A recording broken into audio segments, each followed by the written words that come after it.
चलना डोंगरी पहाड़ कबो तेंदु चार गाबो दरिया रे दो चलना डोंगरी पहाड़ कबो तेंदु चार गाबो दरिया रे दो गाबो दरिया संगे वारी गाबो दरिया रे दो गाबो दरिया संगे वारी गाबो दरिया रे दो चलना डोंगरी पहाड़ कबो तेंदु चार गाबो दरिया रे दो चलना डोंगरी पहाड़ कबो तेंदु चार गाबो दरिया रे दो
आम्हाला गायो छाया कुमारे हो आम्हाला गायो छाया कुमारे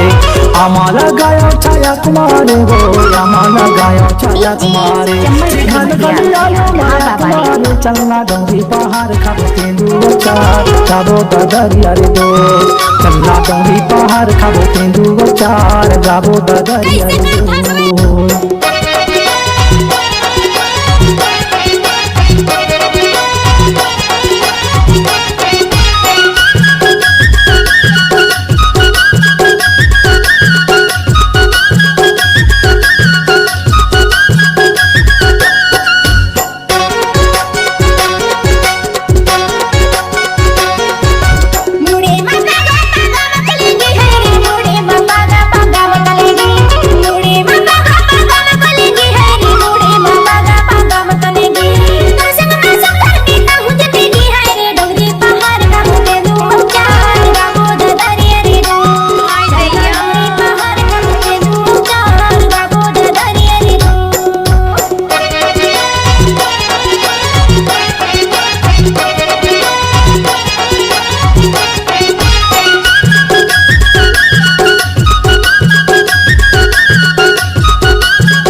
जिला दिंडोरी गावे कलगी टोला जिला दिंडोरी गावे कलगी टोला जिला दिंडोरी गावे कलगी टोला जिला दिंडोरी गावे कलगी टोला भावर परा के ले जाऊं टोला वो डोंगरी पहाड़ कबो तेंदु चार गाबो दरिया रे दो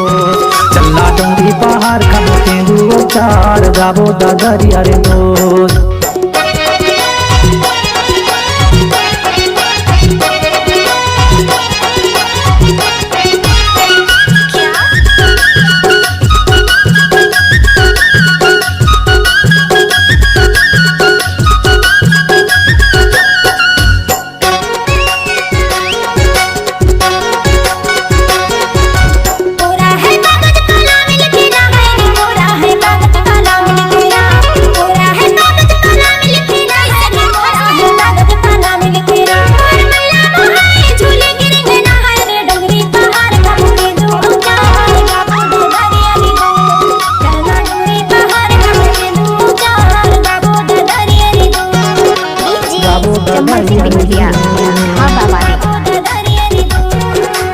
गाबो दरिया रे दो गाबो दरिया रे दो